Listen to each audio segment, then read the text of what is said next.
Welcome back to Homegrown Country Home Place, friends. How y'all doing today? Well, y'all, I'm out in my shop here, and I got a couple of these European mounts that I did, and I just want to kind of tell y'all how I did mine. And I'm not going to show you the whole process or anything like that. I've got one right here that I got soaking in some peroxide. I'm just going to kind of tell you, how I did mine. It's different ways. A lot of videos online. You can go and look, show you how to do it. But basically, once you have the deer head taken off, you can skin it, and I do mine that way. I take the skin off. I have done it, one of them with the skin on it, and it still works. You're probably gonna have a lot more grease in your pot when you do it that way. But ideally, what you want to do, you just want to take a knife and take all the skin off, meat and stuff best you can before you put it into your boiler there. And like I say, the eyeballs, I've taken them out sometimes, and sometimes I won't. You don't have to, but mainly what you're going to need is, and I'll put a picture here of what I use. I just use like a turkey fryer pot, but that takes more water, so I've stopped using that, and I've used like a smaller pot, and I just fill it up close to the top of the pan, and I put probably a third of a bottle of ivory dish soap, or you could use, I guess any type. You could use Dawn. I've used I think Ajax dish soap, but just to get you a dish soap that helps break away the fat and the grease in the bone, and helps take that out. And so you don't want to bring it up to like a boil, like a real hot, just where it's just continually boiling. I know some people will do it that way, but you're more likely to damage these bones if you get them too hot. So mine, I leave mine like a little rolling simmer, and I just let them sit in a little bit longer. I usually put mine in for about 3 hours, somewhere around about 3 hours, and then I take a pressure washer. I think mine's like 1800 psi, and I just blow all the meat and stuff off of the skull, and I get inside back here where its brain cavity is, get it right in there, clean that out real good, and through the nose and nostril and everything. And you can see right here the nose bone. I kind of break all that out. Some people leaves it in there. I haven't done nothing like that yet, because I think you can do a better job as far as getting it good and clean with just breaking all that out. But some people leaves the nose bone and stuff in there, so I'm sure it'll be fine if you do. It just, I guess, depends what look you want. Another thing I do is after that initial boil, say 2.5 to 3 hours, I'll dump that water out, and I'll put me some more soap water in there, and just because I want good clean water on that last boil. I say boil, but I'm not really just boiling it too hot. I'm just got like a rolling simmer, what I call it. And then set it back down in there, and I'll leave it in for about another hour. And so I probably got maybe 4 hours of time. You could probably do it a lot quicker than that. That's just the way I do mine, and it seems to work pretty good. Sometimes these the bottom of the nose piece right here, sometimes these bones break off, and you have to glue them back on. Sometimes they don't. The younger deer, a little bit more likely, for this to kind of come undone. But if you get it too hot, I think I got mine a little bit too hot one day. I left it in a little bit too long. Had it come undone. But anyway, there ain't no problem. Just take some super glue and glue it back together there. Let me see here. Yeah, this one right here. This one I know for a fact that I glued. Let me get that back in focus. I got that a little bit too close there. But anyway, you kind of see up what it looks like there. And also, you got right in here with this, right in there, that hole right there, you'll have like a little earbud where their ears are. and I'll break those out and help you get in there and clean a little bit better. You can take a drill bit and do it, clean it out, but you can see right here on this and here, I didn't break it out. I broke the earbud out, but I didn't break this part right in here on open on up. But if you want to get in there really good, just get a drill or knock it out with a screwdriver. But you can see in the back here, now the main thing, get that brain cavity all good and clean in there with a pressure washer. And so that's pretty much it, y'all. Just be careful. Another thing is be careful. Sometimes your teeth will fall out and you'll lose them. I lost 2 teeth on this one right here, and it's my fault. I used a different, I got a little bit too close to the pressure washer. And let me just take this out and show you here. And I'll get this part right here. I blew the 2, I don't know if y'all can see it right there, the 2 front teeth is missing, and I tried to find them, and anyway, I couldn't find them. But I'm gonna see if I can maybe put 2 in there to replace them with, just glue them in there, and but if not, that'll be all right. So what this is the last part of it. Once you get it all good and clean and everything, got all the, you know, the meat and skin, everything blowed out, the brain cavity all cleaned out, good and clean. Let me see, one more thing I've got to get this here. These right here, I use these right here to clean out the nose cavity. Right in here, you're going to take these, and that's why I break the nose bones and get in there. You'll see stuff you need to clean out, and you just take these, go right up in there and pull all this stuff out. And it'll be kind of self-explanatory. You'll see stuff that needs to be taken out there. And like I say, I can just show you here. That's what mine, up close look of it. And that stuff in the very back area, that stuff is just, you know, you won't get that out. That'll stay, and it won't cause no kind of problems. Some people may not show that part of it. Tell you what, let me just give a real good close look at this real quick while I'm at it, because some of you, I'm not sure what videos, how much they show of everything. That might be interesting to some of you right there, so you can kind of see what mine looks like on the inside, in case you have any doubt what it should look like. Or just basically, you know, you want good and clean. You don't have no kind of skin or tissue left in there that can cause bacteria. And back in the back, then that brain cavity, it's going to be good and clean. There shouldn't be nothing in there left.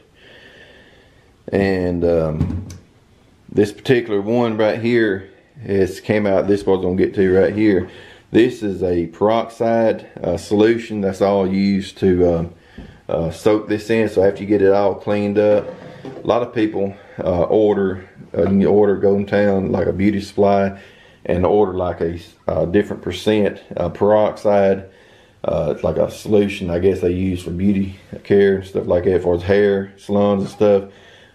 20, 30, 40, 50% like peroxide solution. And you get like I think like a gel or liquid. But I don't have that, and I haven't used that. And I'll just show you what I do use.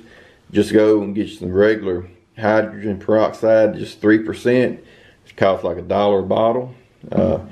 I think I got about 5 bottles in this right here. Just get you a plastic tray that you can just let your deer skull set and soak. And what I do, I let mine soak usually about 2 days. It's not gonna hurt if you let it soak 3 days or whatever. I just let mine 1 day, to be honest with you, probably enough. But I just let mine soak about 2 days. And I come in here about maybe once a day with a little plastic bristle, and get on top here and scrub around, and where it might be a little bit, look like it's maybe have some oil residue left, maybe in this, and help kind of clean that out. along this top here. And also I'll take a spoon and I'll just take, if the skull is not completely submerged under it. Now you don't want to get your antlers in it. It'll bleach your antlers real quick. But I'll show you how you can take care of that. Now I come in here, the part that's like right here is out of the peroxide. I just come here a couple times a day, just kind of put it up on it, re-wet it, and that's all you gotta do, and it'll soak in there, and it'll keep bleaching this top of the skull out. But now you can wrap this up. I don't necessarily do mine. Usually on the back side, sometimes they get a little bit bleached back here, but you can take you some regular wood stain and touch it up with a Q-tip or some kind of like a paintbrush.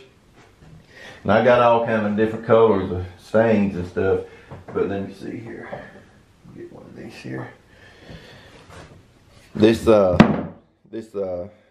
type right here, provincial. I seen one guy uses that color right there, provincial wood stain, and he says it works real good. So I'm not going to say that's the only type you can use, because you can use different types and just kind of touch it up and wipe it down, and it'll put it back into color contrast where you won't keen tell that it's even been bleached.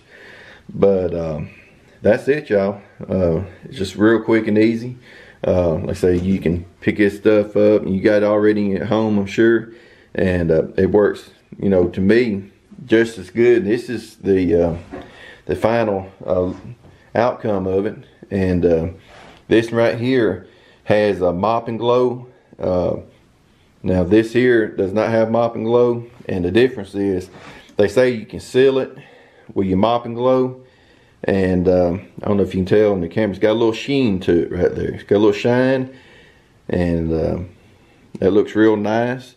So that's the options for you if you want to put some mop and glow on it, and it kind of seals it. And you can see right here, another thing you want to be careful about, you can see there's a little hole right in here on each side.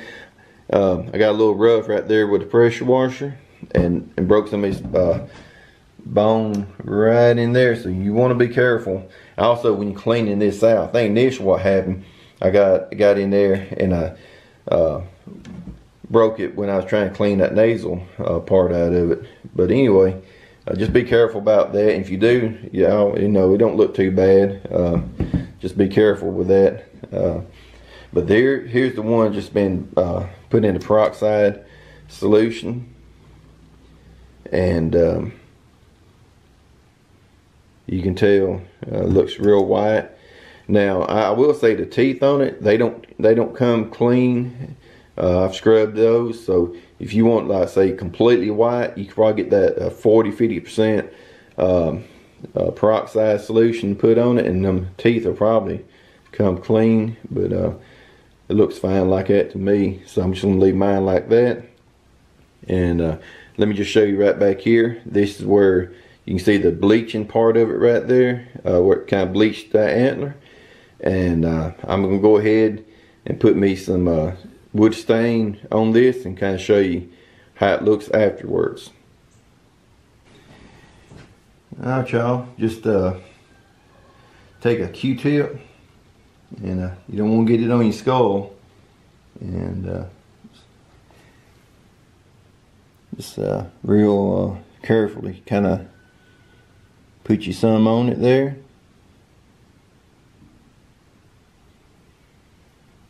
And the Q-tip probably a little better than a brush, because a brush can splatter with you.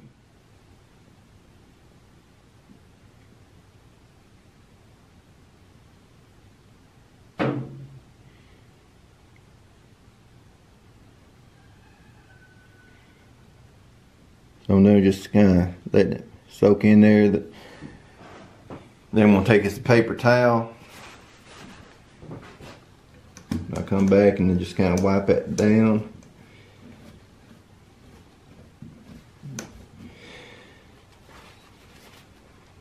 And you can, if it's not dark enough for you, you come back and put another coat on there to darken it in so it'll match up a little bit better. But you can see right there, it's already starting to put darkness into it. So what I'll do, I'll come back and I'll put me another coat or two on it, and that'll darken that down.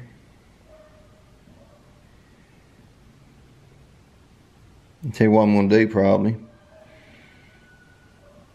I'll probably just put that on there and let it set on there. Like that right there. And then come back and see how that does. Now if you wrap it up with some saran wrap, tape, and different stuff like that, that's probably going to be less likely to happen. But I'm just going to show you what you can do right there. And you can kind of see how it's blending in right here. I'll let that dry, and I'll come back and put another little coat on there. But y'all, that's it. Just want to show y'all that, and y'all can do this yourself. It's real simple to do. It is a little time involved in cleaning and stuff like that. Like I say, this solution right here, peroxide, it works really good. Or you can go by the 20, 30, 40% and put on there. But on that, I've never used it, so I can't really tell you how long to keep it on there. You just have to maybe watch more videos and see how it's done. I don't think you leave it on there too long because it's really strong. But it turns out really nice. And the only thing I can say, the benefit, I haven't seen what this does long term by putting the Mop and Glow on there. But I do know one that you just keep original without putting any kind of sealer on it. If it somehow turns colors down the road through the years, you could always just take this and put it back in there and bleach it again, and it'll get white again. So I'd say that's probably a benefit, just not putting anything on it, just to keep it just like that right there. But you know, if you like this look right here, got a little sheen to it, try that. And that's what I've done. I've done a couple of them with Mop and Glow, and we're going to see how it does over time. And I'm going to keep a couple of them just like this and see how it works out. But anyway, y'all, hope this video's been I guess informative, maybe a little information. Like I said, I know it didn't show doing the whole process, but there's a lot of videos out there showing that. The main thing I just want to show you is this right here. All you gotta do is just use this peroxide solution, and you'll have a good outcome. And appreciate y'all watching the videos, and always, friends, from my family to yours, y'all have a blessed day. We'll see you later. Bye bye.